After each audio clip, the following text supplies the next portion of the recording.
आज का हमारा टॉपिक है सिटिंग अरेंजमेंट। नाउ रीजनिंग का काफी इंपॉर्टेंट टॉपिक है और काफी हार्ड टॉपिक है। ठीक है, you have to apply your general sense. General sense आपको ज्यादा यूज करनी पड़ेगी। कोई इसका परफेक्ट वे नहीं बन सकता है, कोई इसका परफेक्ट शॉर्टकट नहीं बन सकता है। मैं क्लास की स्टार्टिंग में आपको क्लियर कर देना चाहता हूं, ऐसा नहीं है कि मैं कोई आपको छू मंतर दे दूंगा और जल्दी से क्वेश्चन आप पे बन जाएंगे। तो इसमें बहुत ज्यादा आपको प्रैक्टिस करनी पड़ेगी, बहुत ज्यादा हार्ड क्वेश्चंस की आपको प्रैक्टिस करनी पड़ेगी, बार बार बार बार बार बार। तो एक बार स्टार्ट करते हैं कि सिटिंग अरेंजमेंट का मतलब क्या हो गया। मतलब कुछ लोग बैठे हैं, टेबल के इर्द गिर्द बैठे हैं, तो टेबल की शेप जो है वो कई तरीकों से क्वेश्चन में बना सकता है। स्क्वायर शेप दे सकता है टेबल की, रेक्टेंगुलर शेप दे सकता है टेबल की, सर्कल के बहुत बहुत ज्यादा क्वेश्चंस आएंगे। मैक्सिमम जो क्वेश्चंस आते हैं वो सर्कुलर टेबल पे बैठे हैं। ठीक है, सर्कुलर टेबल पे बैठे हैं। कोई इसके उल्टे हाथ की तरफ बैठा है, कोई इसके राइट की तरफ बैठा है, कोई इसके लेफ्ट की तरफ बैठा है, कोई लेफ्ट से सेकंड प्लेस पे बैठा है एंड सो। तो इस टाइप के क्वेश्चंस आपके एग्जाम में बनेंगे। ठीक है, तो एक बार स्टार्ट करते हैं। तो सर्कुलर में जनरली वो 8% देता है। ठीक है, जनरली वो 8% देता है। 90% क्वेश्चन से वो 8% देता है। तो सबसे पहले आपको क्या करना है, एक सर्कल में सबसे पहले 8% आपको बिठानी है, मतलब 8 सीट्स आपको बनानी है, 8 लोकेशंस आपको तैयार करनी है। तो सीट्स कैसे बनाओगे कि हर एक सीट किसी ना किसी के सामने आपको मिलनी चाहिए। जैसे इस सीट के सामने कौन सी सीट आ गई, ये वाली। इस सीट के सामने कौन सी सीट आ जाएगी, ये वाली। इसके सामने ये आ गया, इसके सामने ये आ गया। तो बच्चे क्या करते हैं, वो रैंडमली ड्रॉ कर देते हैं 8 सीट। तो रैंडमली में दिक्कत क्या पड़ जाएगी कि अगर क्वेश्चन आ गया कि ए के सामने कौन बैठा है, who is sitting opposite to A, तो उस केस में अगर रैंडमली आपने बनाया है तो उसके सामने बैठ भी सकता है, उसके सामने नहीं भी बैठ सकता है। तो इट इज बेटर सबसे पहले नंबर ऑफ सीट्स तैयार कर लो। हर एक सीट ऐसे बनाओगे कि हर एक सीट किसी ना किसी के सामने आपको मिले। ठीक है, तो सिटिंग अरेंजमेंट में सबसे पहली स्टेटमेंट आ जाएगी कि ए इज सिटिंग। ठीक है, A is sitting second to the left of B, second to the left of B. तो इस टाइप की स्टेटमेंट आती है सबसे पहले, और इस टाइप की स्टेटमेंट आपको सबसे पहले प्लॉट करनी है। ठीक है, सबसे पहली वाली जो स्टेटमेंट होगी वो इसी टाइप की होगी। इस टाइप की स्टेटमेंट प्लॉट करना मैं आपको बताता हूं किस तरीके से आपको प्लॉट करना है। तो उसने आपसे बोला कि A is sitting second to the left of B, तो इसका मतलब क्या हो गया, बी के लेफ्ट में जो ए बैठा है वो सेकंड प्लेस पे बैठा है। बी के लेफ्ट में जो ए बैठा है वो सेकंड प्लेस पे बैठा है। तो बी को कहीं भी बिठा दो भाई, उससे कुछ भी 1% आंसर में फर्क नहीं आएगा। बी को यहां बैठा दो, बी को यहां बैठा दो, बी को यहां बैठा दो, उसी के हिसाब से ए आपको फाइंड करना है। तो लेट सपोज बी को बिठा देते हैं यहां पे, तो बी के उल्टे हाथ की तरफ दूसरे नंबर का बंदा कौन है, भी ए है। तो बी के लेफ्ट में सेकंड प्लेस में कौन बैठा है, ए। तो बी के लेफ्ट में फर्स्ट प्लेस ये है, देन सेकंड प्लेस ये आ चुकी है, तो ए को बिठा देंगे यहां पे। फाइन गाइस, तो कहीं भी बी को बिठा के एक बार क्वेश्चन को स्टार्ट करो। ठीक है, इसके बाद वो स्टेटमेंट डाल देगा, who is third to the right of C, who is third to the right of सी।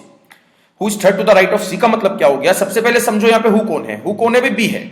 जो हु से जस्ट पहले दिया होगा वो मानना है आपको हु, तो हु कौन बन जाएगा, बी है।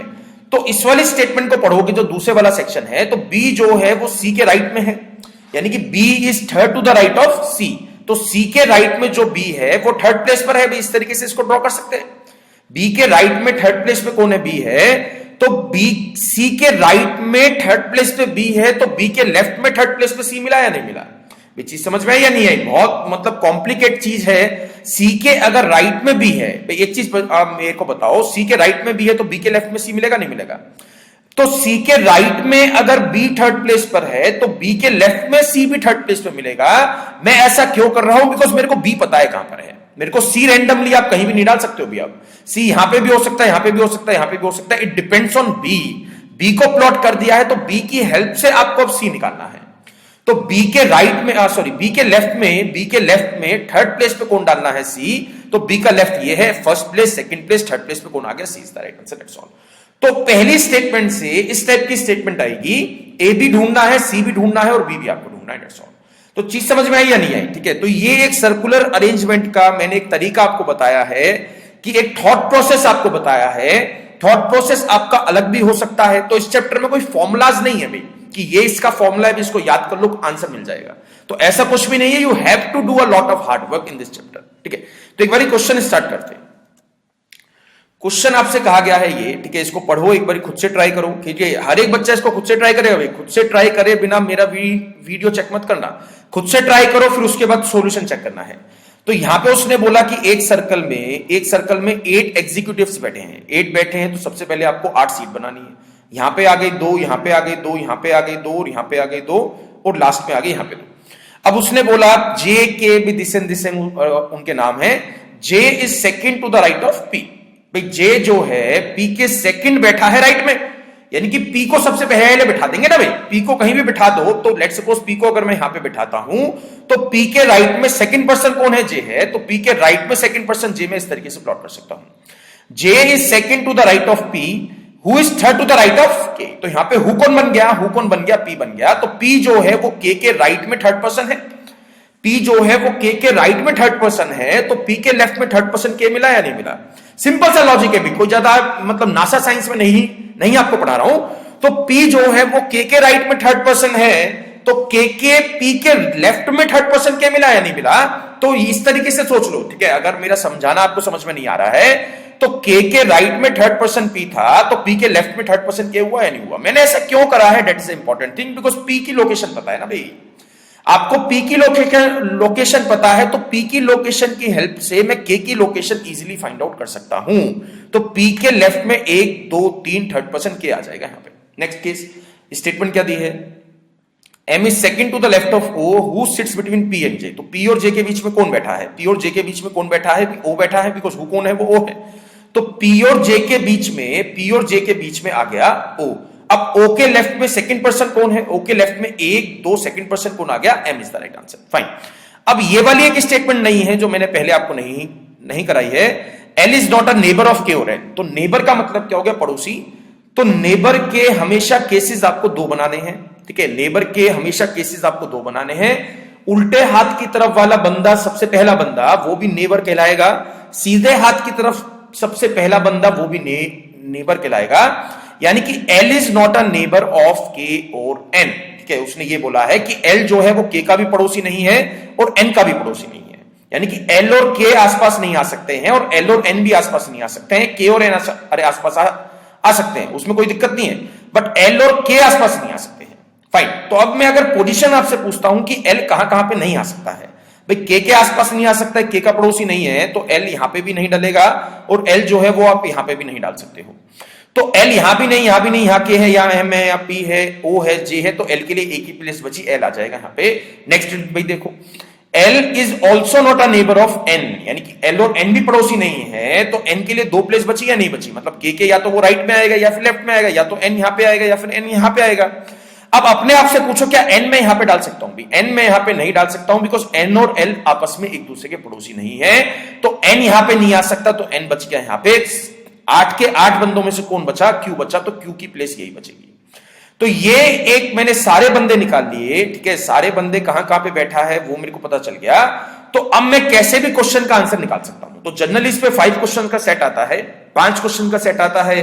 लगता है सर टाइम लग जाएगा, बट जो टाइम लगेगा वो इनिशियली लगेगा। मतलब ये चार्ट तैयार करने में टाइम लग सकता है, मैं ये जो है मानता हूं, बट क्वेश्चंस फाइंड करने में टाइम नहीं लगेगा, 1% का टाइम नहीं लगेगा, ठीक है। इसके बाद फर्स्ट क्वेश्चन देखते हैं, who is immediate left of L। L के इमीडिएट लेफ्ट में कौन है, तो L भाई यहां पर है, ठीक है। L के राइट में कौन है, Q है। L के राइट में Q है, L के लेफ्ट में कौन है, J है। अगर ये राइट और लेफ्ट पहचानने में दिक्कत आती है तो L का फेस और अपना फेस एक तरफ कर लो, पेज को घुमा के। जिस भी पेज पे आप सॉल्व कर रहे हो तो उसको टर्न करके L का फेस और अपना फेस एक तरफ कर लो। जिस तरफ L देख रहा है उसी तरफ आपको देखना है। तो आपका उल्टा हाथ L का उल्टा हाथ, L का राइट आपका राइट, दैट्स ऑल। L का लेफ्ट आपका लेफ्ट, L का राइट आपका राइट। फाइन गाइस, ठीक है। तो L के राइट में तो Q है, इमीडिएट लेफ्ट का मतलब क्या हो गया, उल्टे हाथ की तरफ सबसे पहला। तो आंसर क्या बन गया, J is the right answer. Fine. Next question, who is to the immediate left of K। Immediate left of K कौन है, तो यहां पे K की तरफ जब देखोगे आप, ठीक है, पेज को घुमा के, तो K के इमीडिएट राइट में कौन आ जाएगा, M। इमीडिएट लेफ्ट में कौन आ जाएगा, Q। तो यहां पे डालना पड़ेगा Q, ठीक है। थर्ड क्वेश्चन देखना, विच of the following is the correct position of N। इस 5 ऑप्शंस में से, सॉरी 4 ऑप्शंस में से N मेरे को कौन सा ऑप्शन यूज करने के बाद मिल जाता है। ये वो आपसे क्या जानना चाहता है कि इन 4 ऑप्शंस में से कौन सा ऑप्शन यूज करने के बाद L आपको मिल जाएगा। तो यहां पे फर्स्ट ऑप्शन चेक करो भी, first option second to the right of K। तो राइट ये है, K का राइट ये है, तो K के राइट में सेकंड पर्सन कौन है भी, M है। मेरे को क्या चाहिए, N चाहिए, तो फर्स्ट ऑप्शन गलत हो गया। Second, to the immediate left of K, to the immediate left of K कौन है, Q है, तो सेकंड ऑप्शन भी गलत है। भाई मेरे को N चाहिए ना, उसने N मांगा है आपसे, N मांगा है, Q नहीं मांगा है, M नहीं मांगा है, ठीक है। थर्ड ऑप्शन देखते हैं, to the immediate right of M। N के इमीडिएट राइट में कौन है, भी पी हुआ या नहीं हुआ, तो थर्ड ऑप्शन में गलत हो गया। फोर्थ ऑप्शन चेक करो, to the immediate right of K, to the immediate right of K आपका ऑप्शन सही है। इमीडिएट राइट ऑफ के कौन है, वो एन है, तो option number D is correct. Option number D आपसे सही बोलता है, ठीक है। Fourth question, which of the following group of person have the first person sitting between other two. किस ऑप्शन में पहला बंदा जो है वो बाकी दोनों के बीच में बैठा है। मैंने आपसे क्या कहा, मैंने आपसे क्या पूछा, या उसने आपसे क्या पूछा कि किस ऑप्शन में पहला बंदा जो है वो बाकी दोनों के बीच में बैठा है। फर्स्ट ऑप्शन क्या दिया है, पीजेओ, तो फर्स्ट पर्सन कौन है, पी है। फर्स्ट पर्सन कौन है, पी है। क्या पी जो है जे और ओ के बीच में बैठा है? पी जो है एम और ओ के बीच में बैठा है, जे और ओ के बीच में नहीं बैठा है, तो फर्स्ट ऑप्शन रॉन्ग हो गया। सेकंड ऑप्शन चेक करो, सेकंड ऑप्शन आपको दिया गया है ओ पी जे। ओ जो है फर्स्ट पर्सन है, क्या ओ जो है पी और जे के बीच में बैठा है? पी और जे के बीच में ओ बैठा है, तो option number second is correct, this is the right answer. Fine guys, तो फंडा इसके लिए गाइस, ठीक है। तो सिटिंग अरेंजमेंट का फंडा क्या है, basically you need to complete the chart. एक कंप्लीट एक आपको चार्ट तैयार करना है, एक आपको चार्ट तैयार करना है, ठीक है। फिर उस चार्ट के बेस पे आपसे 5 क्वेश्चन पूछ लेगा। 5 क्वेश्चंस निकालने में टाइम नहीं लगेगा, हाँ मैं मानता हूं चार्ट तैयार करने में टाइम लगेगा, बट इट इज वर्थ, क्योंकि 5 क्वेश्चन है, ठीक है। एक बार नेक्स्ट क्वेश्चन ट्राई करते हैं, खुद से ट्राई करना है एक बार, फिर उसके बाद इसको प्ले करना, ठीक है। In a class there are 7 students, this and this, they sit on the 3 benches, यानी कि 3 बेंचेस हैं, फर्स्ट, सेकंड एंड थर्ड, ठीक है। 3 बेंचेस है, first, second and third, such that at least 2 student on the each bench, यानी कि हर एक bench पे कम से कम 2 बच्चे आपको चाहिए। हर एक बेंच पे कम से कम 2 बच्चे आपको चाहिए। तो कम से कम 2 बच्चे चाहिए होने का मतलब क्या हो गया कि पहले बेंच पे कम से कम 2, दूसरे बेंच पे कम से कम 2, तीसरे बेंच पे कम से कम 2, तो कम से कम के केस में 6 बच्चे तो निपट गए भाई। टोटल 7 थे, तो 7 में से 6 बच्चे तो कम से कम 2 हर एक बेंच पे चाहिए ना।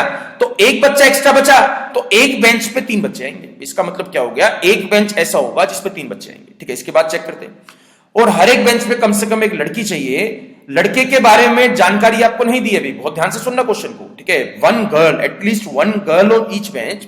लड़की तो चाहिए, लड़का मिलता है तो ठीक है, नहीं मिलता है तब भी ठीक है, ठीक है। नेक्स्ट देखते हैं, इसका थोड़ा सा वो तैयार कर लेते हैं, जैसे ए हो गया, बी हो गया, सी हो गया, डी हो गया, ई हो गया, एफ हो गया, जी हो गया। तो प्लस आपको मेल के लिए यूज करना है और माइनस आपको फीमेल के लिए यूज करना है। फाइन, प्लस आपको मेल के लिए यूज करना है, देन माइनस आपको फीमेल के लिए यूज करना है। तो सी who is a girl student, तो सी का मेरे को जेंडर क्या मिल गया अभी, गर्ल, तो सी का जेंडर मिल गया गर्ल, तो उसके ऊपर मैं माइनस का साइन लगा सकता हूं। C who is a girl student does not sit with A, E and D. C जो एक लड़की है वो ना तो ए के साथ बैठी है, ना ही ई के साथ बैठी है, और ना ही डी के साथ बैठी है। फाइन, ठीक है।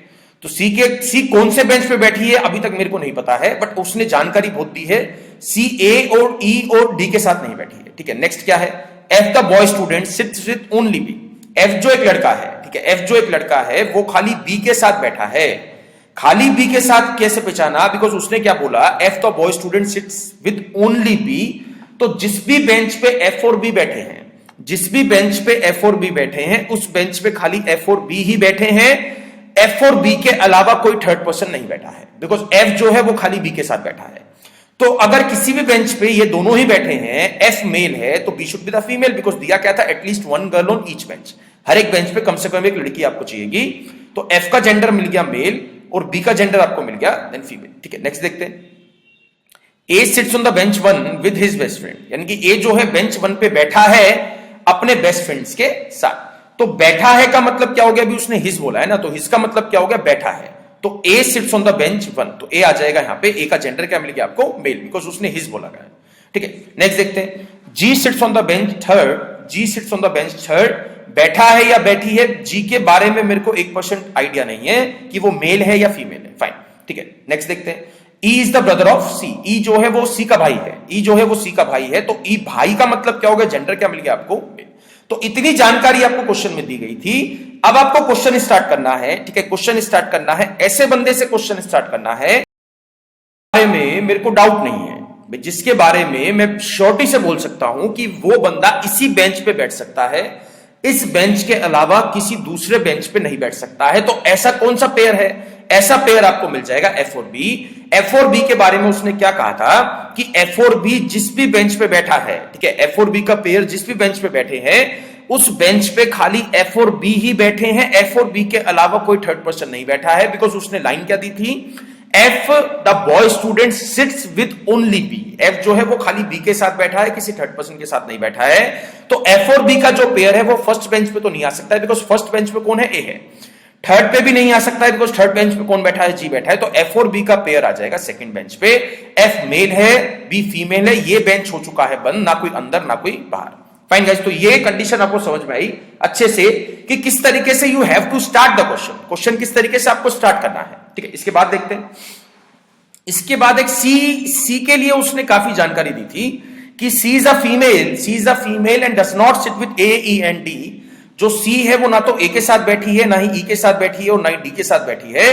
क्या सी जो है फर्स्ट बेंच पे आ सकती है? नहीं आ सकती है, बिकॉज फर्स्ट बेंच पे कौन बैठा है, ए बैठा है। जेंडर क्या पता है इसका, मेल है। फर्स्ट बेंच पे ए बैठा है तो ए के साथ तो सी ट्रेवल मतलब बैठी ही नहीं है ना, ए के साथ तो सी बैठी ही नहीं है। तो क्या मैं सी को फर्स्ट बेंच पे तो नहीं बैठा सकता हूं? क्या मैं सी को सेकंड बेंच पे बैठा सकता हूं? मैं सी को सेकंड बेंच पे भी नहीं बैठा सकता हूं, बिकॉज सेकंड बेंच पे तो खाली एफ और बी ही बैठे हैं, उनके अलावा कोई थर्ड पर्सन नहीं बैठ सकता है।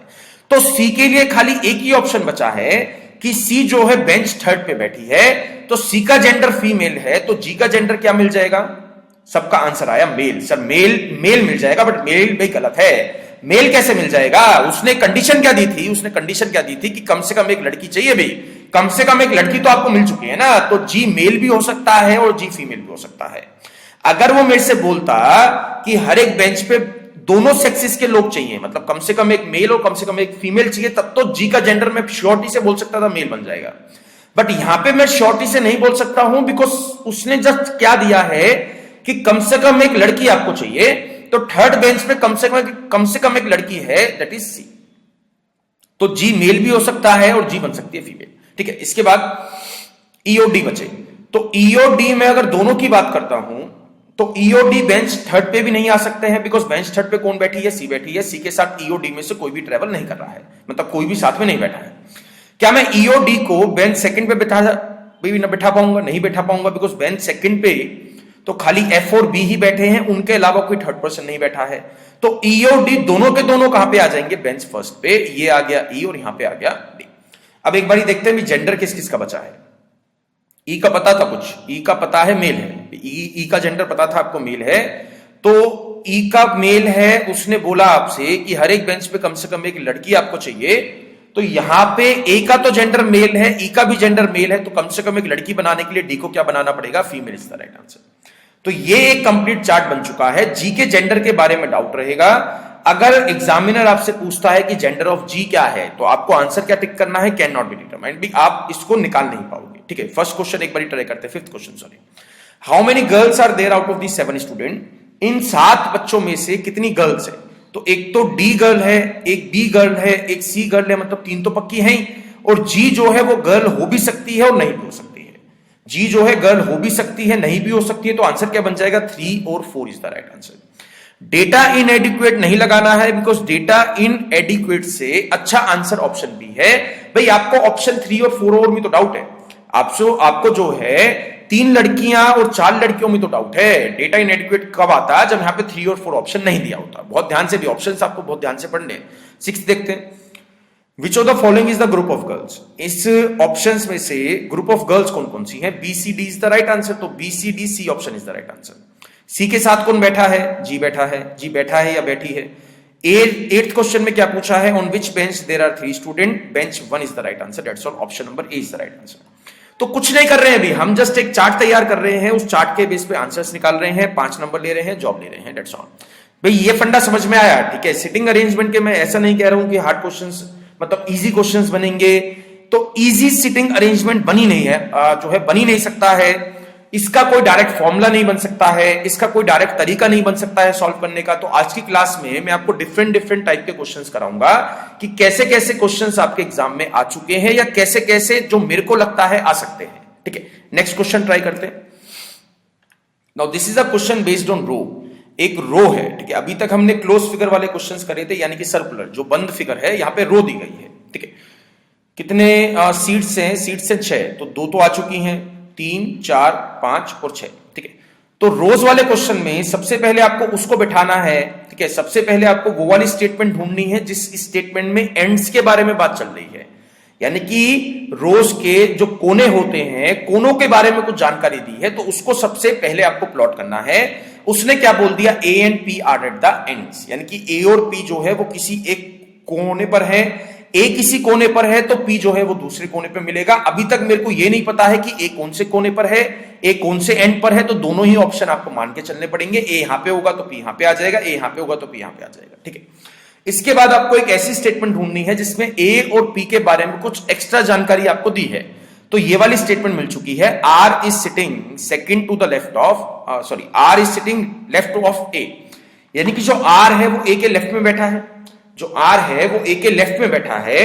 तो अब अपने आप से पूछो कि कौन सा ए बन सकता है भाई। अगर मैं ये वाला ए लेता हूं तो इस वाले ए के उल्टे हाथ की तरफ कोई सीट ही नहीं है, तो ए यहां पे तो नहीं आ सकता भाई। यहां पे कौन सा बंदा आ गया, पी, और पी यहां पर है तो यहां पे कौन बन जाएगा, ए। तो ए के उल्टे हाथ की तरफ कौन मिल गया आपको, आर आ गया यहां पे, ठीक है।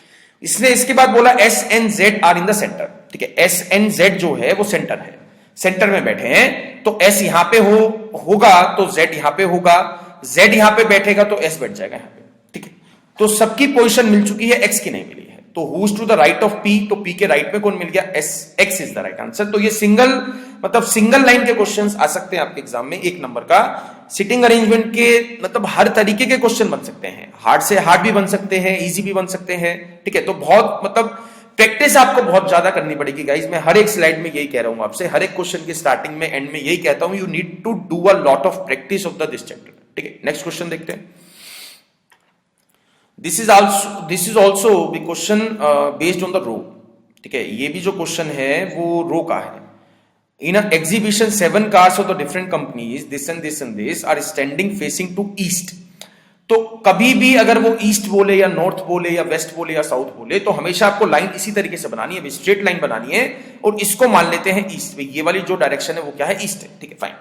तो 7 cars 7, अब सबसे पहले आपको सीट तैयार करनी है, तो दो तो आ चुकी हैं, 3 4 5 6 और 7, ठीक है। इसके बाद देखते हैं।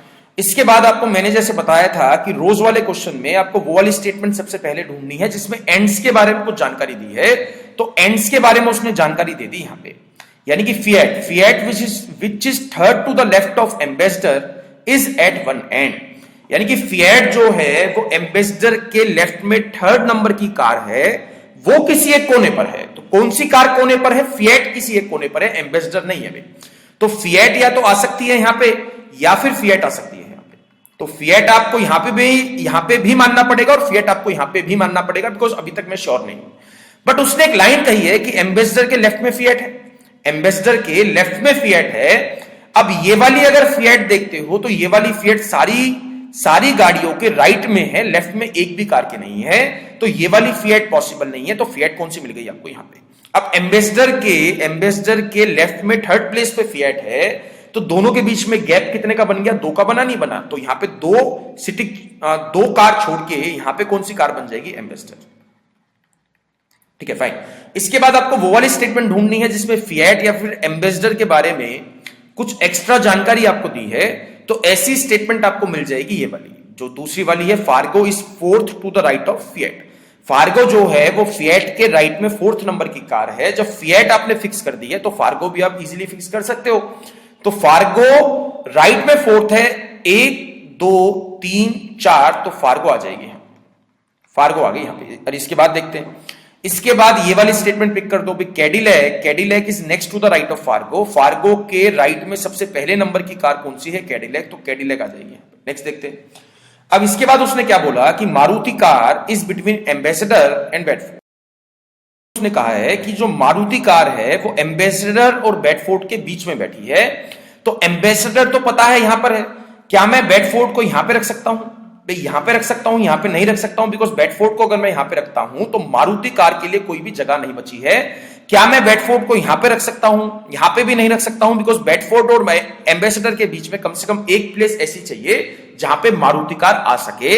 तो बेडफोर्ड कहां पे आ गई, बेडफोर्ड आ जाएगी यहां पे। बेडफोर्ड और एम्बेसडर के बीच में कौन सी आ गई, मारुति कार आ जाएगी यहां पे। That's all. सारी कार्स मिल चुकी हैं, कौन सी बची है, मर्सिडीज, तो मर्सिडीज आ गई यहां पे, ठीक है। Which of the car are on the both the sides of the Cadillac car. Cadillac के दोनों तरफ कौन कौन सी कारें हैं, एक हो गई फार्गो, एक हो गई Mercedes. Fargo and Mercedes is the right answer. Questions are not important, questions important नहीं है। क्वेश्चंस तो आई एम श्योर आप निकाल ही लोगे भी, कैसा भी क्वेश्चन मैं आपको देता हूं उसका आंसर मिल जाएगा। इंपॉर्टेंट ये समझना है कि ये मैंने कैसे ड्रॉ करा है। तो मेरे से जो आपको सीखना है ना इस चैप्टर में, मेरा थॉट प्रोसेस सीखना है कि मैं कैसे, मतलब कौन सी स्टेटमेंट उठाता हूं, मतलब मैं इसको कैसे सॉल्व कर रहा हूं, वो चीज आपको सीखनी है, दैट्स ऑल। कोई मेरा मतलब फिक्स तरीका नहीं है, हर एक क्वेश्चन में मैं अलग चीज अप्लाई कर रहा हूं, बट ये एक जो अप्लाई कर सकते हो ना आप, जो सेम चीज बना सकते हो, that is a thought process. Thought process आप हर एक क्वेश्चन में बराबर रख सकते हो, सेम रख सकते हो। तो मेरा जो लेना है इस क्वेश्चन में, आपको थॉट प्रोसेस लेना है, ठीक है। नेक्स्ट क्वेश्चन देखते हैं। Okay, 8 friends are sitting around a square table, ठीक है, एक स्क्वायर टेबल है, यानी कि सर्कल नहीं है इस बार, स्क्वायर टेबल है। स्क्वायर टेबल बना दी इस तरीके से, in such a way that 4 of them sit in the middle each of the 4 sides, ठीक है, middle of the each of the 4 sides. तो यहां पे 4 बंदे तो ऐसे बैठे हैं, while 4 sit at the 4 corners of the square, तो 4 बैठे हैं कॉर्नर में, यहां पे 4 बैठे हैं इस तरीके से। The one who sits at the 4 corners faces the centre, ठीक है। तो ये वाला वो वाला क्वेश्चन है जिसमें कुछ बंदे बाहर की तरफ फेस करके बैठे हैं और कुछ बंदे अंदर की तरफ फेस करके बैठे हैं। मतलब आई डोंट नो भी वो ऐसे कैसे बात कर रहे हैं, बट क्वेश्चन में दिया है तो मानना पड़ेगा। The ones who sit at the 4 corners, जो कॉर्नर में बैठे हैं उनका फेस अंदर की तरफ है, यानी कि इनका फेस अंदर की तरफ है, और जो मिडल में बैठे हैं उनका फेस बाहर की तरफ है। इनका फेस बाहर की तरफ है, तो बाहर और अंदर में क्या फर्क पड़ जाएगा, राइट और लेफ्ट का फर्क पड़ जाएगा। मतलब अगर अंदर की तरफ आप देखते हो तो राइट कुछ बनेगा, बाहर की तरफ आप देखते हो तो राइट कुछ बनेगा, राइट उसका अपोजिट बन जाएगा, ठीक है। Next, A who faces the centre, approach यहां से सीखना, मैंने मतलब किस तरह से थॉट प्रोसेस रखा है। A who faces the centre, मतलब कि ए ने सेंटर फेस कर रखा है, तो सेंटर फेसिंग 4 सीट्स हैं, तो ए को कहीं भी बिठा दो, लेट्स सपोज ए बैठा है यहां पे, ठीक है। A who faces the centre sits third to the right of F. A जिसने सेंटर की तरफ फेस कर रखा था वो एफ के राइट में थर्ड पर्सन है। अगर एफ के राइट में, भाई बहुत ध्यान से सुनना, एफ के राइट में थर्ड पर्सन ए है, तो बीच में गैप बनेगा 2 का, भाई बीच में गैप बनेगा ना 2 का। अब मैं यहां पे वो अप्रोच नहीं लगा सकता हूं कि अगर एफ के राइट में ए है तो ए के लेफ्ट में एफ मिलेगा, बिकॉज यहां पे कुछ बंदे अंदर है कुछ बंदे बाहर है, ठीक है। तो अब यहां से देखते हैं भी किस तरीके से हमको एफ निकालना है। तो एफ जो है, ठीक है, ए जो है वो एफ के राइट में थर्ड पर्सन है, तो दोनों के बीच में गैप मिल जाएगा 2 का। तो एक बारी आपको ऐसे 2 का गैप छोड़ के चेक करना है, एक बारी आपको ऐसे 2 का गैप छोड़ के चेक करना है। तो ऐसे 2 का गैप छोड़ के चेक करोगे, अगर मैं एफ को यहां पे बिठाता हूं तो एफ के उल्टे हाथ की तरफ ए थर्ड प्लेस पे आ रहा है, तो दिस इज रॉन्ग, भाई ये वाला एफ नहीं है। ऐसे छोड़ के चेक करोगे 2 बंदे, दो सीट, 1 2 यहां पे बिठाओगे एफ को, तो एफ के राइट में थर्ड पर्सन ए आ चुका है, तो यहां पे आ गया F. Next condition, E who faces the center is not an immediate neighbor of F, यानी कि E जिसने सेंटर की तरफ फेस कर रखा है वो F का पड़ोसी नहीं है। तो F का पड़ोसी मतलब E यहां पे भी नहीं आ पाएगा, और E जो है वो यहां पे भी नहीं आ पाएगा, तो E आ गया यहां पे। Fine, next, C is not an immediate neighbor of A, C जो है वो A का पड़ोसी नहीं है, मतलब C यहां पे भी नहीं मिल पाएगा और C जो है वो यहां पे भी नहीं मिल पाएगा। मतलब पोजीशन किस चीज की फिक्स हुई है, A की फिक्स हो गई, E की फिक्स हो गई, F की फिक्स हो गई, यानी कि C is not an immediate neighbor of A, तो ए के आसपास सी नहीं आ सकता है। Only 1 person sits between F and G, F और जी के बीच में खाली एक बंदा बैठा है, तो एफ और जी को अभी इसको बिठा देते हैं, बिकॉज बहुत सारे केसेस बन जाएंगे, ठीक है। D sit second to the right of B who faces the centre. Now this is the important link. D ने जिसने डी जो है वो बी के राइट में सेकंड पर्सन है, जो डी है वो बी के राइट में सेकंड पर्सन है, और बी ने सेंटर की तरफ फेस कर रखा है। तो सेंटर की तरफ फेसिंग मेरे पास 2 ऑप्शंस बचे हैं, एक बचा है बी यहां पे और एक बचा है बी यहां पे। अगर मैं बी को यहां पे रखता हूं, क्या सेकंड टू द राइट में डी मिल सकता है या नहीं मिल सकता है? मैंने क्या करा, मैंने बी को यहां पे रखा। अब चेक करो कि बी के सीधे हाथ की तरफ डी बन सकता है या नहीं बन सकता है। बी के सीधे हाथ की तरफ डी जो है वो आ सकता है, तो आ सकता है, तो ये वाला बी हो गया और ये वाला डी हो गया। अब मेरे को क्या क्या निकालना है, उसने एक और कंडीशन दी थी कि सी जो है वो इमीडिएट नेबर नहीं है ए का, मतलब सी यहां पे भी नहीं मिल पाएगा और सी जो है वो यहां पे भी नहीं मिल पाएगा। तो सी कहां पे आ गया, अभी ए की प्लेस बची है सी के लिए, सी आ जाएगा यहां पे, सी यहां पे फिक्स हो गया। अब उसने बोला कि एफ और जी के बीच में एक बंदा बैठा है, बोला था एफ और जी के बीच में एक बंदा बैठा है, तो एफ यहां पर है, तो एक बंदा छोड़ के ऐसे देखोगे, अगर मैं एक पर्सन छोड़ के ऐसे चेक करता हूं तो यहां पे तो सी है, एक पर्सन छोड़ के ऐसे चेक करोगे तो यहां पे कौन मिल जाएगा, G is the right answer. Fine, तो सारे जो है बैठ चुके हैं। कौन नहीं बैठा है? ए हो गया, बी हो गया, सी हो गया, डी हो गया, ई हो गया, एफ हो गया, जी हो गया, एच नहीं बैठा तो एच आ जाएगा यहाँ पे। क्वेश्चन नंबर 11 चेक करो, ठीक है। Who sit second to the left of B, यानी कि बी के लेफ्ट में सेकंड पर्सन कौन है? तो बी ने अगर अंदर की तरफ फेस कर रखा है, मैं अगेन रिपीट कर रहा हूं, अगर प्रॉब्लम आती है तो जिस तरफ जो बंदा फेस कर रहा है उसी तरफ आपको फेस करना है। तो आपका लेफ्ट उसका लेफ्ट, आपका राइट उसका राइट बन जाएगा। Who sit second to the left of B, B के उल्टे हाथ की तरफ दूसरे नंबर का बंदा कौन है? भी ए है, तो यहां पे ऑप्शन क्या बन गया? B option. What is the position of E with respect of F? What is the position of E with respect to F, यानी कि एफ के रिस्पेक्ट में ई की पोजीशन क्या है? तो एफ के लेफ्ट में थर्ड पर्सन ई हुआ या नहीं हुआ? भाई एफ अगर बाहर की तरफ देख रहा है तो एफ का लेफ्ट हुआ ना ये वाला। तो एफ के लेफ्ट में 1 2 3 थर्ड प्लेस पे कौन बैठा है? ई। तो third to the left answer बन जाएगा, option number D is correct. भाई 13 चेक करते हैं। Who sits fourth to the right of G, ठीक है। Who sits fourth to the right of G, G के राइट में फोर्थ पर्सन कौन है? तो जी ने अगर बाहर की तरफ फेस कर रखा है तो उसका राइट ये वाला बन जाएगा। तो जी के राइट में 1 2 3 4 C is the right answer, option number B is correct. Fine guys, तो ये था जो मैंने लेवल 1 और लेवल 2 के क्वेश्चंस कराए थे। अब एक बार स्टार्ट करते हैं लेवल 3 के क्वेश्चंस। मतलब लेवल 3 के जो क्वेश्चंस हैं, those are the really hard questions. But अगला क्वेश्चन एक बार आपको खुद से ट्राई करना है, ठीक है। एक बार स्टार्ट करते हैं, इस क्वेश्चन को एक बार खुद से ट्राई करना। Now this is the real question. ये काफी हार्ड क्वेश्चन मैं कहूंगा इसको, नॉट काफी बट स्टिल बच्चों को बहुत ज्यादा इसमें डाउट आता है। जब मैं क्लास में इसको कराता हूं तो बच्चे इसको सॉल्व भी नहीं कर पाते हैं, क्वेश्चन को हिला भी नहीं पाते हैं। मतलब किस तरीके से सोचना है सर क्वेश्चन में, वही समझ में नहीं आता है। कहां से स्टार्ट करें, कौन सी स्टेटमेंट से स्टार्ट करना है, कुछ भी एकदम ब्लैंक आउट।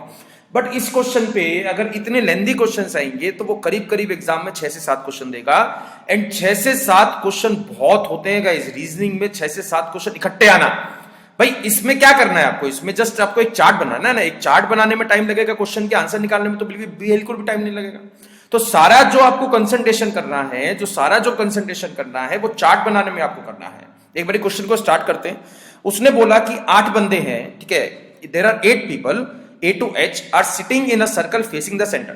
मतलब सबका जो फेस है वो सेंटर की तरफ है और सबने रिक्रूटमेंट एग्जाम पास करा है और सबकी ज्वाइनिंग अलग अलग महीनों में है। मतलब किसी की जनवरी में है, किसी की फरवरी में है, देन किसी की मार्च में है, देन अप्रैल में है। तो मतलब ये नहीं बोला है कि ए की ज्वाइनिंग जनवरी में है, वो आपको निकालना है कि ए ने कौन से महीने में ज्वाइन करा है।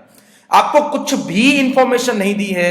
तो सबसे पहले तो मैं एक डाउट आपका क्लियर कर देता हूं। इन वाले क्वेश्चंस में 2 अलग अलग सर्कल्स आपको नहीं बनाने हैं कि एक सर्कल में बंदे बनाओगे, फिर दूसरे सर्कल में जो है महीने बनाओगे।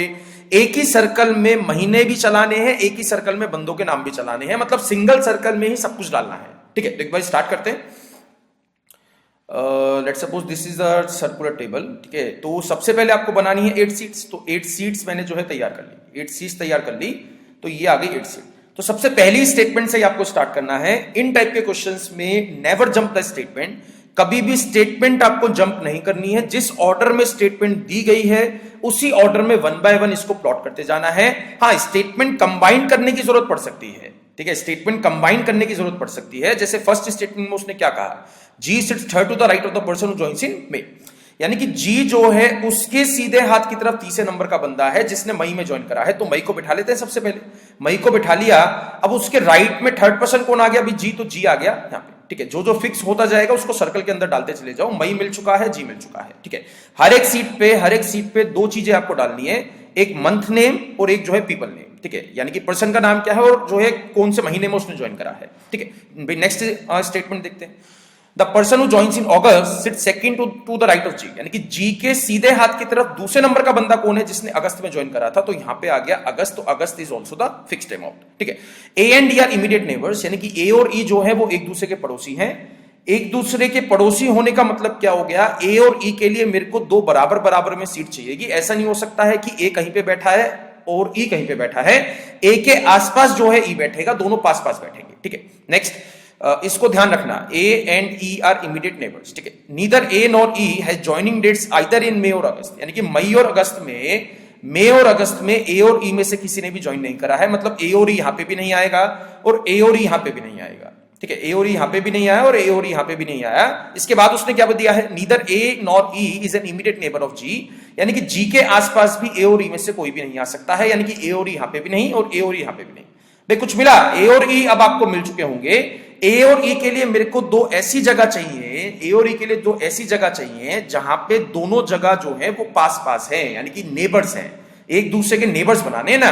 तो मतलब तीन प्लेसेस बची हैं ए और ई के लिए। यहां पे तो नहीं आ सकता है, यहां पे भी नहीं आ सकता है, यहां पे भी नहीं आ सकता है, जी के जगह भी नहीं आ सकता है, और ए और ई में से कोई यहां पे भी नहीं आ सकता है। तो ए और ई के लिए मेरे पास प्लेस बची है तीन, या तो यहां पे या फिर यहां पे या फिर यहां पे। तो इन तीनों में से कौन सी दो प्लेसेस पास पास है? तो ये दोनों प्लेसेस पास पास है। तो ए और ई में से कोई बंदा यहां पे, तो दूसरा बंदा आपको मिल जाएगा यहां पे। अगेन रिपीट कर रहा हूं, भी अभी तक मेरे को फिक्स नहीं मिला है कि ए जो है ई के राइट में बैठा है या फिर लेफ्ट में बैठा है। तो दोनों ही केसेस आपको मान के चलने हैं। मतलब ए अगर यहां पे आया तो ई यहां पे आ जाएगा, ए अगर यहां पे आया तो ई यहां पे आ जाएगा। वो हम बाद में चेक करेंगे कहां पे आएगा, ठीक है। नेक्स्ट, मतलब यहां से आपने एक चीज जो है ना नोटिस कर रही होगी, मतलब मैंने पहली 5 स्टेटमेंट्स को कंबाइन करा है, मैंने पहली 5 स्टेटमेंट्स को जोड़ने के बाद मेरे को ई और ई की पोजीशन मिली है। तो इन टाइप के क्वेश्चंस में हमेशा आपको इसी तरीके से हिंट दिया जाएगा। मतलब हमेशा आपको क्या करना है, स्टार्टिंग की कुछ स्टेटमेंट को जोड़ के एक लीड बनानी है, एक लीड बनानी है। हमेशा स्टार्टिंग की कुछ स्टेटमेंट को जोड़ने के बाद आपको कुछ ना कुछ हिंट मिलेगा ही मिलेगा, उससे बेफिक्र रहो आप, ठीक है। नेक्स्ट देखते हैं 6th। अब अगर मैं पूछता हूं तो कितनी स्टेटमेंट जोड़ोगे, अगली वाली कितनी स्टेटमेंट जोड़ोगे? भाई 6th जोड़नी पड़ेगी बिकॉज 6th में जनवरी के बारे में बात चल रही है। 7th भी कंबाइन करनी पड़ेगी बिकॉज 7th में एच और जनवरी के बारे में बात चल रही है। 8th भी कंबाइन करनी पड़ेगी बिकॉज इसमें एच के बारे में बात चल रही है। तो इस वाली 3 स्टेटमेंट को जोड़ने के बाद अपने एक दिमाग में लिंक बनाओ कि मेरे को भैया एच और जनवरी निकालना ही निकालना है। मतलब 6, 7, 8 से 6, 7, 8 स्टेटमेंट का यूज करके मेरे को एच और जनवरी निकालना ही निकालना है। जब तक नहीं निकलेगा तब तक मैं आगे नहीं जाऊंगा, ठीक है। इस तरीके से इसको सोचना है भी। जैसे मैंने पहली 5 स्टेटमेंट को जोड़ के ए और ई निकाला ना, बिकॉज पहली 5 स्टेटमेंट्स में ए और ई के लिए काफी जानकारियां आपको दी गई थी। तो पहली 5 से तो ए और ई मिलना ही मिलना चाहिए भाई, अपने दिमाग में ये आपको बैठाना है, ठीक है। नेक्स्ट देखते हैं 6, 7 एंड 8। 6th में उसने क्या कहा, नीदर ए नॉर ई है जॉइनिंग डेट्स इन जनवरी, यानी कि जनवरी जो है वो यहां पे भी नहीं आ सकता है और जनवरी जो है वो यहां पे भी नहीं आ सकता है। फाइन। इसके बाद उसने क्या बोला, H sits third to the right of the person who joining date is in January, यानी कि जिसने जनवरी में ज्वाइन करा है उसके राइट में थर्ड पर्सन कौन है, एच है। तो ये एक मेरे को लिंक मिल चुका है। जिसने जनवरी में ज्वाइन करा है उसके राइट में थर्ड प्लेस पे कौन है, एच बैठा है। नेक्स्ट 8th में क्या दिया है, 8th में उसने बोला कि H joining date is not in August, यानी कि एच ने जो है अगस्त में ज्वाइन नहीं करा है, मतलब अगस्त पे एच नहीं आ सकता है। फाइन। अब एक बारी आपको ट्राई करना है, तो कैसे ट्राई करोगे, इस वाली स्टेटमेंट को क्रॉस चेक करना है। मतलब जनवरी कहां कहां पे आ सकता है वो आपको चेक करना है, वो आपको ढूंढना है।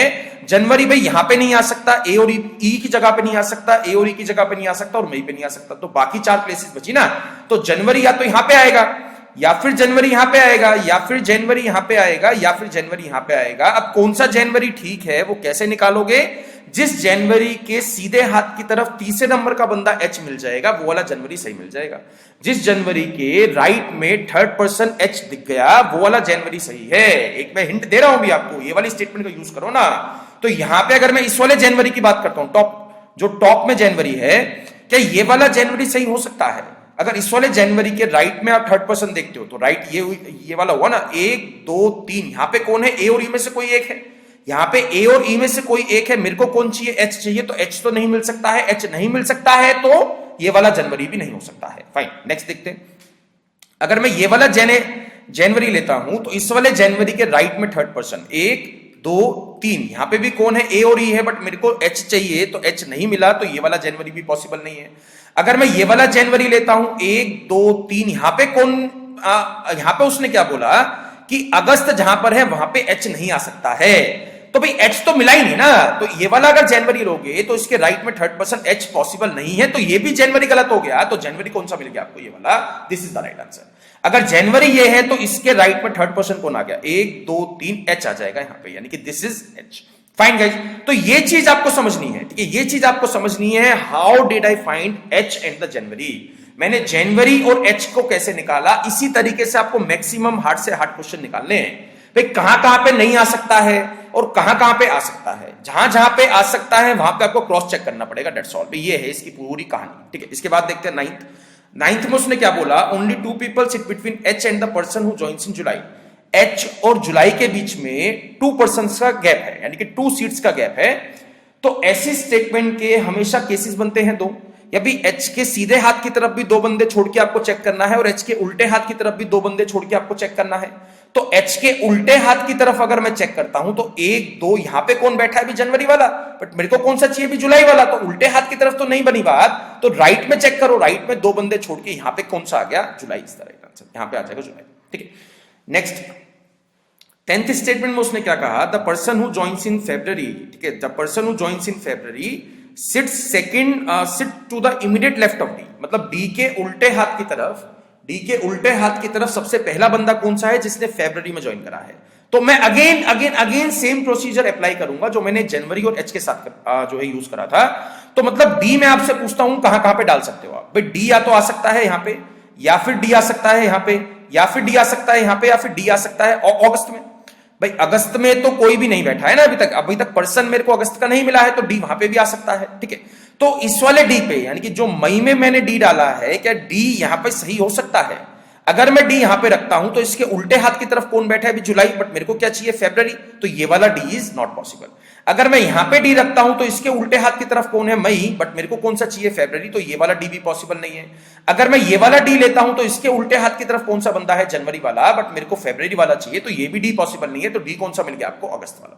अब अगर डी ए है तो फरवरी तो निकाल सकते हो ना भैया, फरवरी कौन सा बन जाएगा, इसके सीधे हाथ की तरफ तो ए और ई में है, इसके उल्टे हाथ की तरफ एच है जिसने फरवरी में ज्वाइन करा है, तो ये मेरे को मिल गया इसका महीना, तो फिक्स हो चुका है, तो सर्कल के अंदर डाल दो। ठीक है नेक्स्ट देखते हैं, सी जॉइन्स 1 मंथ बिफोर जुलाई, तो जुलाई से पहले 1 महीने का मतलब क्या हो गया अभी जून, जुलाई से पहले 1 महीने का मतलब क्या हो गया जून, यानी कि सी ने जो है वो जून में ज्वाइन करा है। तो मेरे को एक ऐसी प्लेस निकालनी है, मेरे को एक ऐसी सीट निकालनी है जिसका अभी तक बंदा भी नहीं मिला है और जिसका अभी तक महीना भी नहीं मिला है। तो ऐसी सीट मिल गई है आपको यहां पे, तो सी और जून का पेयर आ जाएगा यहां पे, भाई सी और जून का पेयर आ गया यहां पे।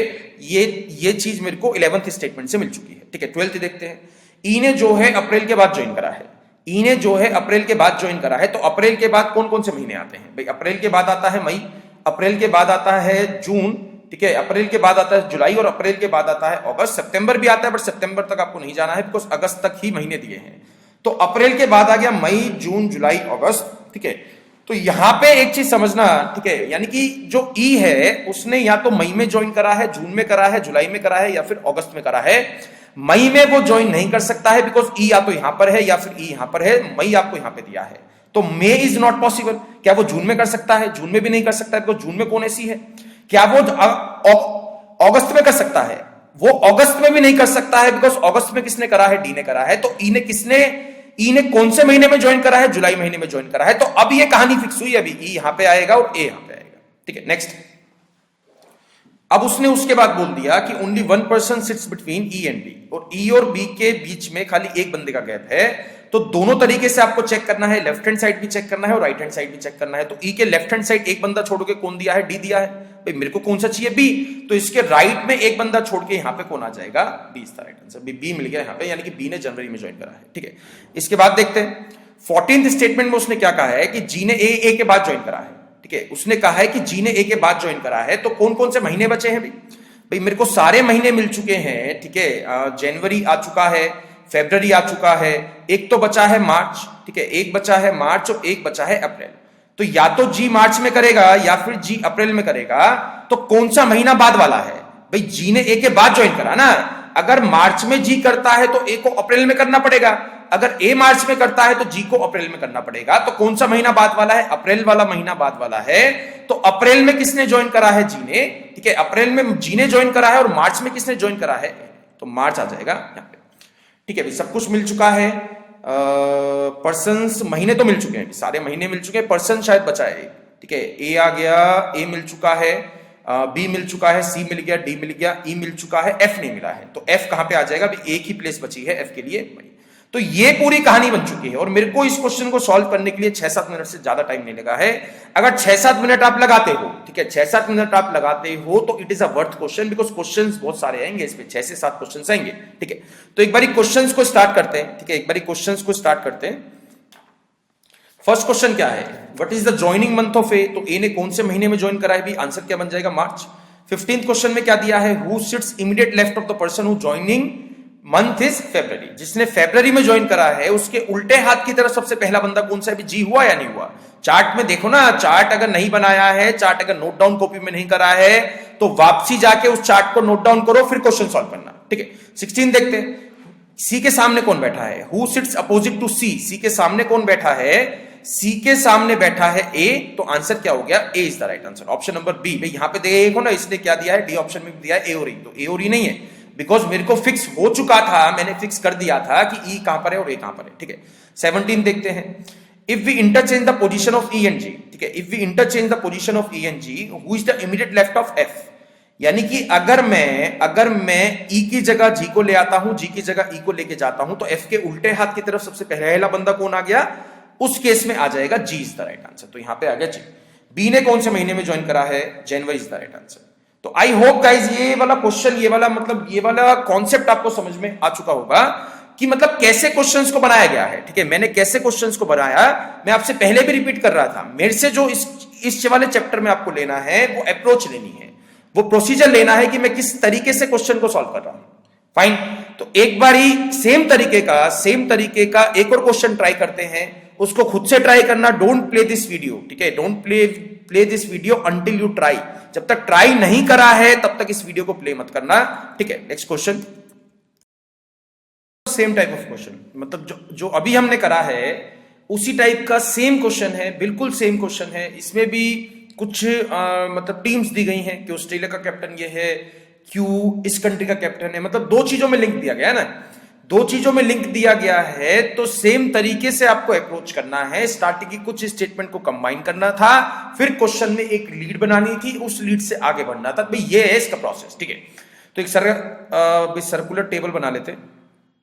ठीक है, ये हो गया 8 सीट्स बन चुकी हैं इस तरीके से। ठीक है, उसके बाद सबसे पहली स्टेटमेंट उसने क्या बोला, अगर मैं अभी फाइंड करता हूं कि कितनी स्टेटमेंट कंबाइन करके मेरे को क्या क्या निकालना है, तो पहली चार स्टेटमेंट में टी और डब्ल्यू के बारे में काफी जानकारी आपको दी है। सेकंड में भी टी एंड डब्ल्यू दिया है, थर्ड में भी टी एंड डब्ल्यू दिया है, फोर्थ में भी टी एंड डब्ल्यू दिया है। मतलब टी एंड डब्ल्यू के बारे में उसने जो था सब कुछ बोल दिया पहली चार स्टेटमेंट में।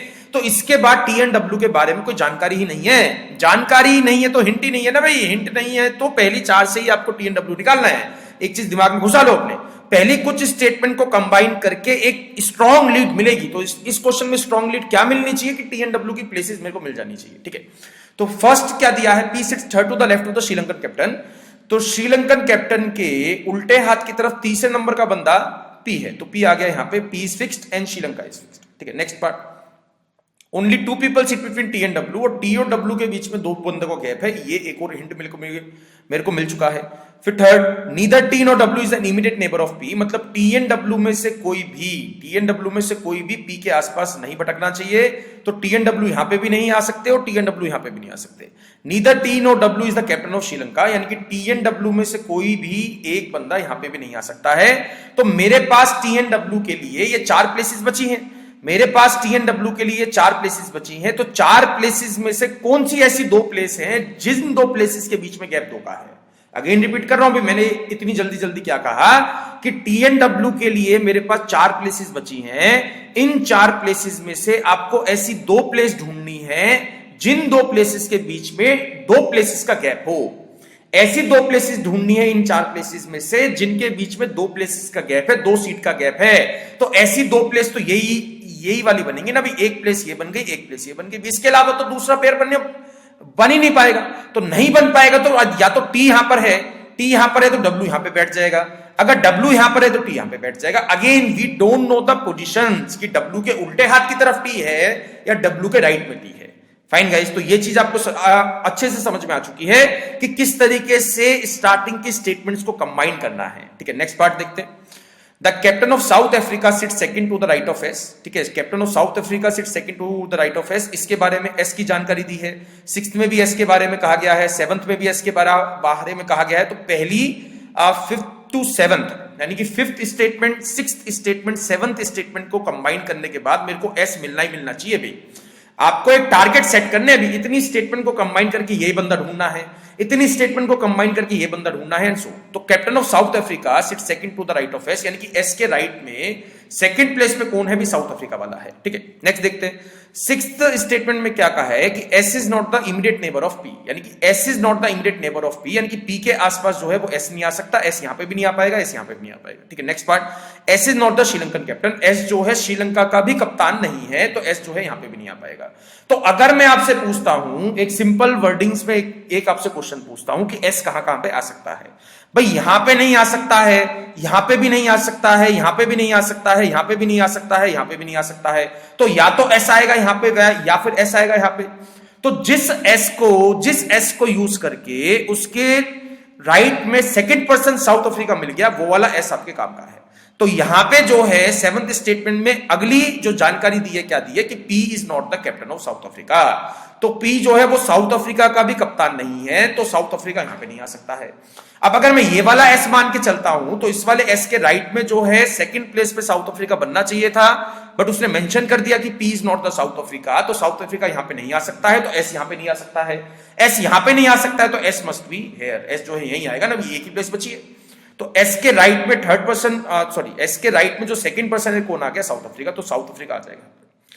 तो ये हो गया साउथ अफ्रीका, ठीक है। Next part, the Australian captain sits third to the left of V, ठीक है। Australian captain sits third to the left of V, तो 8th एंड 9th में ऑस्ट्रेलिया के बारे में बातचीत चल रही है, तो दोनों को कंबाइन कर सकता हूं। The Australian captain sits third to the left of V and Australian captains and Sri Lankan captains are not immediate neighbours, यानी कि श्रीलंका का कप्तान यहां पर है तो ऑस्ट्रेलिया यहां पे नहीं आ सकता है, और ऑस्ट्रेलिया जो है वो यहां पे भी नहीं आ सकता है, ठीक है। और उसने बोला है कि वी के उल्टे हाथ की तरफ थर्ड पर्सन कौन है, वो ऑस्ट्रेलिया वाला है।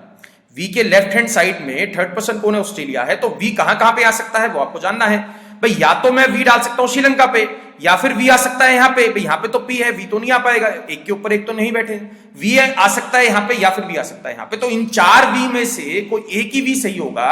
अब वो कैसे निकाल लोगे, जिस वी का यूज करके उल्टे हाथ की तरफ थर्ड पर्सन ऑस्ट्रेलिया वाला मिल गया, ऑस्ट्रेलिया मिल गया, तो वो वाला वी आपके लिए सही बन जाएगा। डेट्स ऑल, भी ये है पूरी कहानी इसकी। तो लेट सपोज एक बार ही मान लेते हैं कि वी ये है, तो ये वाला वी लेता हूं तो इसके उल्टे हाथ की तरफ थर्ड पर्सन कौन है, भी साउथ अफ्रीका है, तो ये वाला वी इज नॉट पॉसिबल, ठीक है। नेक्स्ट केस, अगर मैं ये वाला वी लेता हूं तो इस वाले वी के उल्टे हाथ की तरफ थर्ड पर्सन कौन है, थर्ड पर्सन पे उसने कहा है कि ऑस्ट्रेलिया नहीं आ सकता है, बिकॉज श्रीलंका के आसपास नहीं आ सकता है। तो इस वाले वी का यूज करता हूं तो थर्ड प्लेस ये वाली बन रही है जहां पे ऑस्ट्रेलिया नहीं आ सकता है, तो ये वाला वी भी रॉन्ग हुआ। नेक्स्ट, अगर मैं ये वाला वी लेता हूं तो इस वी के उल्टे हाथ की तरफ 1 2 3 श्रीलंका का कप्तान बैठा है, श्रीलंका का कप्तान बैठा है, ऑस्ट्रेलिया का नहीं बैठ सकता है, तो ये वाला वी भी रॉन्ग हो गया। वी आपको मिल चुका है यहां पे। इट इज सो इजी भाई, ठीक है। इट इज सो इजी, नहीं मैं सॉल्व कर रहा हूं सर, बहुत इजी लग रहा है। अब हम सॉल्व करते हैं तो सर क्वेश्चन ही नहीं बन पाता है। तो अरे मेरा दिमाग चुरा लो भाई, मेरे से आपको सीखना है, ठीक है। ये सिटिंग अरेंजमेंट्स में मेरी सोच लेनी है आपको, मेरे से कुछ नहीं लेना। मेरे पास कोई शॉर्टकट नहीं है, मेरे पास एक सोच है, तो मेरे से सोच आपको लेनी है, ठीक है। नेक्स्ट पार्ट, ऑस्ट्रेलिया नहीं मिला, अच्छा ऑस्ट्रेलिया मेंशन नहीं करा, तो वी के उल्टे हाथ की तरफ थर्ड 1 2 3 ऑस्ट्रेलिया आ जाएगा, ठीक है। Australia fixes and V fix, ठीक है। नेक्स्ट पार्ट, उसने बोला था only person sits between S and the Indian captain, ठीक है। Only one person sits between S and the Indian captain, Indian captain और एस के बीच में खाली एक बंदे का गैप बैठा है, ठीक है। एक ही सीट का गैप है, तो एस अगर यहां पर है तो एक बार इसके राइट में चेक करोगे, एक बंदा छोड़ के यहां पे तो साउथ अफ्रीका वाला है, भी इंडियन तो नहीं आ सकता है। इसके उल्टे हाथ की तरफ मस्ट बी इंडियन, तो इंडियन आ जाएगा यहां पे। एक बंदा छोड़ के, श्रीलंका छोड़ के इंडियन आ गया, ठीक है। डन। नेक्स्ट पार्ट, ये done. 11th, the captain of Pakistan and New Zealand are immediate neighbours, ठीक है। Captains of Pakistan and New Zealand are immediate neighbours, तो इस वाली लाइन को थोड़ा सा पढ़ो, इसको सोचो। Captains of Pakistan and New Zealand are immediate neighbours, तो पाकिस्तान और न्यूजीलैंड दोनों साथ साथ चाहिए, तो साथ साथ चाहने का मतलब क्या हो गया, भाई यहां पे तो ऑस्ट्रेलिया है, यहां पे साउथ अफ्रीका, तो बीच में कोई भी नहीं आ पाएगा, ना ऑस्ट्रेलिया वाला आ पाएगा और ना ही ना न्यूजीलैंड वाला आ पाएगा और ना ही भाई ना पाकिस्तान वाला आ पाएगा। अब यहां पे भी नहीं आ सकता, बिकॉज एक तरफ इंडिया वाला है और एक तरफ ऑस्ट्रेलिया वाला है, तो पाकिस्तान नहीं आ सकता है यहां पे, और यहां पे न्यूजीलैंड भी नहीं आ सकता है। यहां पे श्रीलंका है, तो वो 2 प्लेसेस कौन सी मिल गई, या तो पाकिस्तान यहां पे होगा, या फिर न्यूजीलैंड आ सकता है यहां पे, या फिर न्यूजीलैंड यहां पे आ सकता है, या फिर पाकिस्तान यहां पे होगा। फाइन। अब नेक्स्ट लाइन में ही उसने सब कुछ क्लियर कर दिया, captain of Pakistan and New Zealand are immediate neighbours. 12th statement में उसने कहा है कि S is not the captain of New Zealand team, यानी कि एस न्यूजीलैंड का कप्तान नहीं है, तो किसका बचा, पाकिस्तान का। पाकिस्तान यहां पर है तो न्यूजीलैंड फंस गया। Fine guys, next part 13, only one person sits between Q and the captain of England, Q और इंग्लैंड के बीच में खाली एक ही बंदे का गैप है, ठीक है, क्यू और इंग्लैंड के बीच में खाली एक ही बंदे का गैप है, तो क्यू क्यू क्यू भाई ढूंढते हैं कहां पे डाल सकते हो। यहां पे तो इंडियन पे तो डब्ल्यू एन टी है, श्रीलंका पे वी है, एस यहां पे आ चुका है, टी एन डब्ल्यू में से कोई यहां पे आ चुका है, या तो फिर क्यू आएगा साउथ अफ्रीका में भाई, या तो क्यू आएगा साउथ अफ्रीका में, या फिर क्यू आएगा यहां पे, या फिर क्यू आ सकता है यहां पे। अगर मैं क्यू यहां पे लेता हूं तो इंग्लैंड बैठा पाओगे या नहीं बैठा पाओगे उसको निकालना है आपको भाई। क्यू अगर यहां पे लोगे तो एक बंदे का गैप छोड़ के यहां पे तो ऑस्ट्रेलिया वाला है, एक बंदे का गैप छोड़ के यहां पे भाई पाकिस्तान वाला है, तो क्यू यहां पे नहीं आ सकता है, ठीक है। अगर मैं यहां पे क्यू लेता हूं तो एक बंदे का गैप छोड़ के यहां पे तो न्यूजीलैंड वाला है, एक बंदे का गैप छोड़ के हाँ यहां पे इंग्लैंड आ सकता है। यहां पे अभी जो है वो इंग्लैंड आप जो है डाल सकते हो, बट दूसरे के साथ भी तो चेक करो ना भाई। क्यू अगर मैं यहां पे लेता हूं तो एक बंदा छोड़ के यहां पे तो श्रीलंका है, तो एक बंदा छोड़ के यहां पे कौन आ गया, इंग्लैंड। तो यानी कि these are the interchanging positions. क्यू अगर यहां पे होगा तो इंग्लैंड यहां पे होगा, क्यू अगर यहां पे होगा तो इंग्लैंड मिल जाएगा यहां पे, ठीक है। नेक्स्ट देखते हैं, the captain of England is an immediate neighbour of x. भाई कहानी साफ कर दी इसने नेक्स्ट वाली स्टेटमेंट में। 14th स्टेटमेंट में इसने सब कुछ क्लियर कर दिया, जो इंग्लैंड वाला है वो एक्स का पड़ोसी है। तो अगर मैं ये वाला इंग्लैंड देखता हूं तो इसका एक पड़ोसी डब्ल्यू और टी में से कोई एक बनेगा और एक पड़ोसी पी बनेगा, एक्स तो कैसे भी नहीं बन सकता है। तो इंग्लैंड यहां पे तो नहीं आएगा, इंग्लैंड आ जाएगा यहां पे, ठीक है। और यहां पे क्यों नहीं आ सकता है, फिर क्यों आ जाएगा। Fine, next part. Okay, W and Q are not immediate neighbors. W and Q are not immediate neighbors. W and Q are not immediate neighbors मतलब Q तो फिक्स है ही, तो Q के साथ W नहीं आ सकता है, तो W नहीं आ सकता तो कौन आ जाएगा, T। T यहां पर है तो W आ जाएगा, ठीक है। इसको साफ साफ बना लेना, जो नोटबुक है आपकी उसमें साफ साफ इसको ड्रॉ कर लेना, मैंने रफ में करा है, ठीक है। बट एग्जाम में आपको ज्यादा सफाई पे ध्यान नहीं देना है, ठीक है। मतलब बच्चों ने मेरे से डाउट पूछा था, सर आप तो बोर्ड पे सॉल्व करते हो तो मिटा देते हो, ठीक है, बिना मिटा के सॉल्व कर देते हो, अगर हम फोबी में सॉल्व करेंगे तो उसको मिटा नहीं सकते हैं। तो मैंने इसलिए इस स्लाइड में भाई रबड़ का यूज नहीं करा है कि बच्चों को दिखाया जाए कि बिना मिटाए भी क्वेश्चन बन सकता है, एक्सक्यूज मत ढूंढा करो, ठीक है। नेक्स्ट देखते हैं, तो यहां पे कौन कौन बच गया। यहां पे बच गया भाई, कौन सी कंट्री बच गई, सर्च इट। इंडिया हो गया, पाकिस्तान हो चुका है, श्रीलंका मिल गया, इंग्लैंड मिल गया, वेस्ट इंडीज बचा है। वेस्ट इंडीज पे कौन आ गया, वेस्ट इंडीज पे आ जाएगा क्यू, तो वेस्ट इंडीज आ गया क्यू पे, तो यहां पे आ जाएगा क्यू, ठीक है। इसके बाद कौन सा बंदा बच गया भाई, पी मिल गया, क्यू मिल गया, आर भी मिल चुका है, ठीक है। आर नहीं मिला है, तो आर कहां पे आ जाएगा, साउथ अफ्रीका में। आर कहां पे आ गया, साउथ अफ्रीका में, सॉरी आर आ जाएगा इंग्लैंड में, आर आ गया इंग्लैंड में। साउथ अफ्रीका पे कौन है अभी, कौन सा पॉइंट मिस कर दिया, साउथ अफ्रीका पे एक पॉइंट था ना एक्स वाला, हाँ एक्स बचा ना, तो उसने कहा था कि इंग्लैंड का पड़ोसी एक्स है, तो इंग्लैंड अगर यहां पर है तो उसका एक पड़ोसी पी है, तो दूसरा पड़ोसी कौन बच जाएगा, एक्स। तो साउथ अफ्रीका में कौन आ गया, x is the right answer. Fine guys, तो ये क्वेश्चन आपको अच्छे से समझ में आ चुका है। अब इसी टाइप के क्वेश्चंस हैं, ठीक है, इसी टाइप के मेन क्वेश्चंस हैं जो आपको मतलब सिटिंग अरेंजमेंट में बार बार परेशान करेंगे। जो मैंने शीट दी है उसमें इस टाइप के काफी क्वेश्चंस हैं, सॉल्व करने हैं, डाउट्स बनाने हैं और मेरे से डिस्कस करने हैं, ठीक है। एक बार इसके क्वेश्चंस देख लेते हैं किस टाइप के हैं।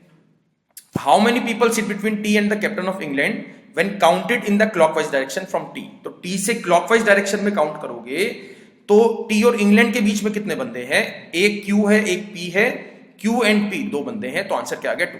Who is the captain of Australian team? Australian team का कप्तान कौन है, ऑस्ट्रेलियन टीम का कप्तान है P. Which of the following is true with the respect of given sitting arrangement? तो R is the captain of South Africa, wrong है, because R is the captain of England. W is an immediate neighbor of V. V का पड़ोसी जो है वो W है, V का पड़ोसी W नहीं है, because उसका एक पड़ोसी T है और एक पड़ोसी S है। Australia and England are immediate neighbours, हाँ भाई ये वाला सही है, बिकॉज ऑस्ट्रेलिया और इंग्लैंड जो है आपस में एक दूसरे के पड़ोसी हैं। ऑस्ट्रेलिया का कप्तान कौन है, पी है, इंग्लैंड का कप्तान कौन है, आर है, तो option number C is correct. D और ई तो सही होने का सवाल नहीं है, तो ऑप्शन क्वेश्चन नंबर 22 देखते हैं। Who is the Indian captain, Indian captain कौन है अभी, टी, ठीक है, तो इंडियन कैप्टन आ गया टी। तो इसी तरीके से इजी टाइप के क्वेश्चंस मिलेंगे आपको। तो जो सारा टाइम आपको खर्च करना है सिटिंग अरेंजमेंट में गाइस, वो खर्च करना है एक चार्ट बनाने में, ठीक है। वो एक चार्ट जब तक नहीं बनेगा ना तब तक वो क्वेश्चन जल्दबाजी में मतलब गलत कर सकते हो आप। चार्ट बनाओ अच्छे से, सारा टाइम जो भी आपको लगाना है वो चार्ट बनाने में लगाना है। अभी ये तो सारे के सारे क्वेश्चन 1 मिनट में आप सॉल्व कर दोगे, 6 के 6, ठीक है। इसके अलावा सिटिंग अरेंजमेंट में कोई भी आपको डाउट रहेगा, ठीक है, रहता है जब आप प्रैक्टिस करोगे, तो ask me personally at abhishek.studyiq@gmail.com। Within 24 hours I will reply back, and thanks a lot for watching me, and all the best for your exams guys.